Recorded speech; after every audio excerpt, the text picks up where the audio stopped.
It is undeniable that Soviet tanks are some of the most recognizable and mass-produced armored vehicles in history.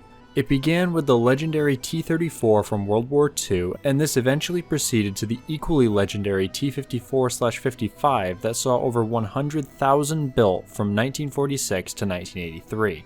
Not only did the Soviets outmatch the Western powers in production numbers, but for a significant amount of time they also outmatched them technologically as well. The first Red Scare in terms of armored vehicles for the West was the unveiling of the IS-3 shortly after World War II, as this vehicle was believed to outmatch anything in the Western arsenals. They reacted by developing the well-known Royal Ordnance L7, a 105mm cannon that changed the nature of tank design for Western powers, delivering a gun capable of defeating Soviet armor while also being very light and allowing for the development of fast and nimble main battle tanks. While the balance had been shifted in the West's favor for some time, this would not last long, as the T-62 would deploy the first mass-produced smoothbore tank cannon in 1961, and in 1964, the Soviets fielded the world's most advanced MBT, the T-64.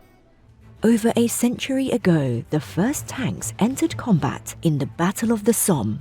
Since then, hundreds of designs have seen use in every conflict, from small local battles to the largest wars. Some of these are destined for failure, cursed by their own design. Those that succeed went on to shape warfare in ways no one could have imagined. Prepare to dive into the complex stories of tank development as we peel back the pages of history on some of the world's most iconic designs. Through ingenuity, sweat, and blood, these machines have been forged for battle.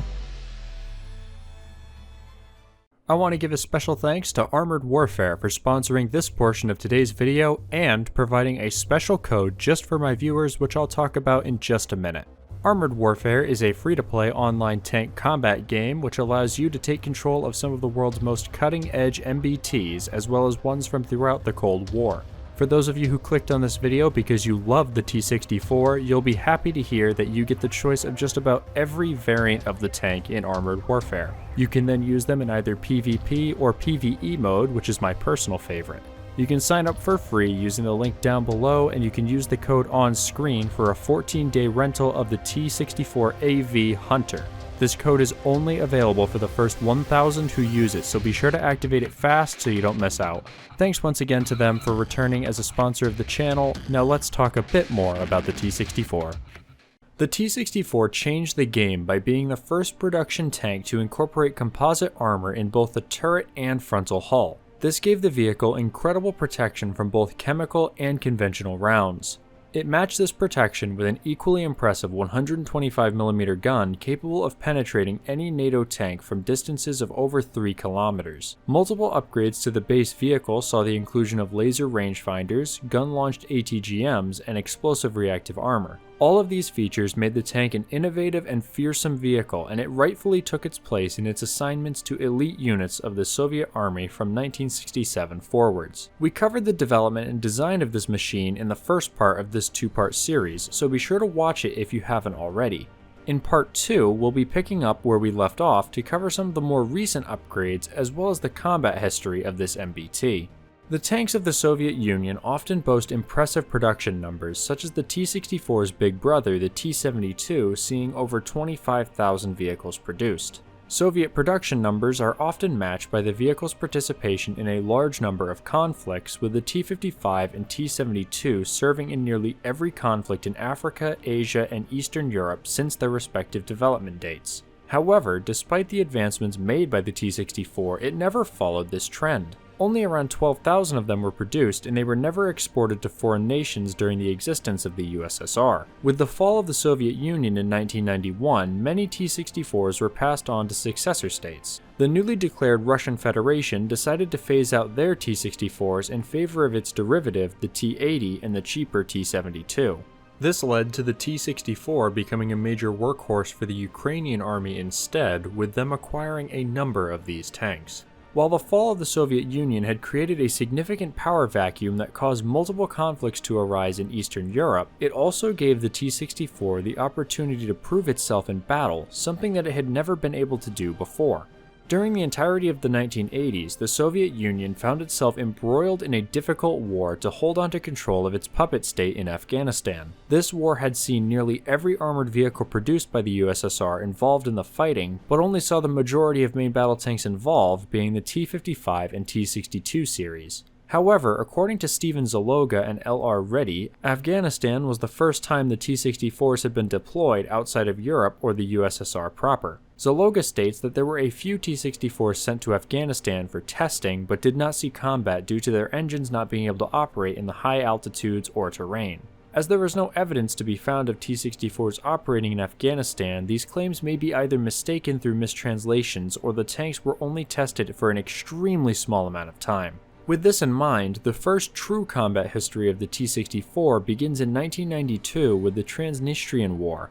In 1992, the breakaway state of Transnistria found itself with the military support of Russia. Along with a significant number of troops provided by the presence of their army group, the Transnistrians also came into the possession of 18 BV variants of the T-64. The BV variant is essentially a B with added Contact 1 explosive reactive armor to assist with defense against chemical warheads. Despite the formidable nature of the T-64 and its upgrade packages, the mighty vehicle did not live up to its reputation when used in the urban areas of Transnistria.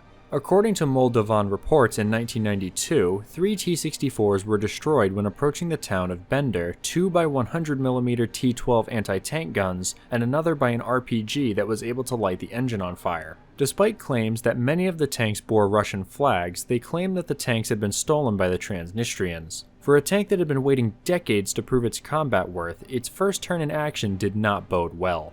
In the mid-90s came another Russian-involved war which saw the Russian Federation attempt to pacify the state of Chechnya that had declared independence in 1994. While the gas turbine variant of the T-64, the T-80, saw combat in the war, there is no record of the former actually being fielded by either side during the First or Second Chechen Wars.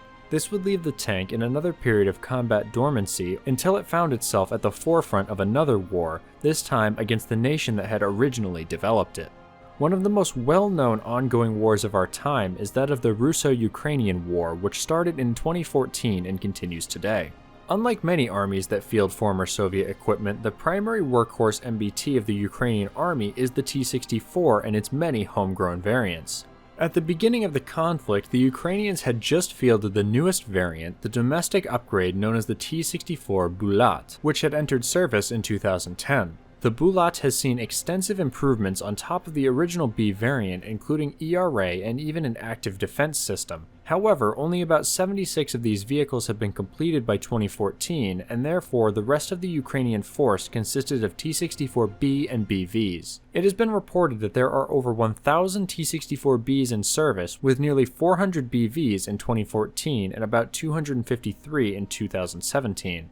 On the other side of the conflict, the separatist states only have 46 tanks of all variants, A, B, BV, and BM. It was claimed by the Donetsk People's Republic that many of these vehicles were captured in 2015 from Ukrainian forces, but this has been challenged by other sources that state many were supplied directly by Russia. While most of the fighting has been conducted using lighter vehicles such as BMPs and other APCs, the T-64s have seen action in various skirmishes. In early September 2014, separatist forces moved in an offensive to take the city of Mariupol that had been a rallying point for government forces in the area. According to Ukrainian sources, their 7 T-64s present at the battle had faced 30 Russian T-80s and were able to repel the attackers at the loss of 4 tanks. Following this battle, it was stated by a separatist commander that government forces had been using T-64s at the Second Battle of Donetsk Airport in late 2014, but this cannot be confirmed due to images and videos online only showing destroyed T-72s and BMPs. This accurately sums up the activity of T-64s in the years following the initial battles of the war, as they have been active in so many minor skirmishes that it is not possible to detail each one due to the lack of information online available about these actions. However, it is possible to find many videos online of tank crews filming their time in battle with their tanks. In many of these videos, it is possible to see that the tanks are loaded with high explosive shells, indicating that they are being used for fire support against infantry or targeting light-skinned vehicles. With this in mind, it can be likely assumed that the tanks are performing well in their duties. The war in Ukraine has been the most widespread usage of the T-64 in combat, but an unexpected twist came in 2018 when the Democratic Republic of the Congo received 25 T-64 BVs from Ukraine. This is the first time that the tank has been officially exported, and it can be said to be a strange choice for the nation due to the fact that the T-64 is more complex and expensive than the T-72 to operate and maintain. It appears that the cost of procurement was very cheap, however, as they reportedly paid only $230,000 for each tank. The tanks were said to have been involved in anti-rebel patrols in 2017, but not much more is known about their activities in Africa.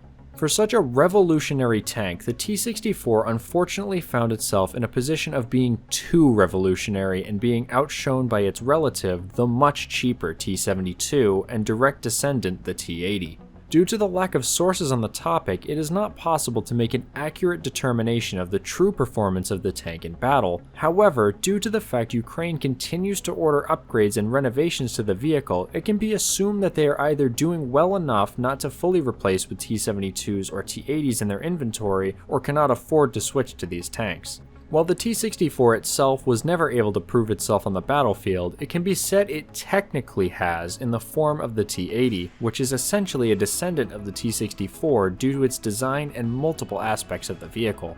However, that tank is deserving of its own video. Hopefully you enjoyed today's video. If you did, I'd appreciate it if you left a like on it, and if you didn't, please let me know why in the comments so I can improve future videos. I want to give a special thanks to my YouTube members who continually support the channel and my content, as well as one final thanks to Armored Warfare for sponsoring the videos in this series. Remember to check out the description to try the game out yourself. With all that said, I'll see you in the next video.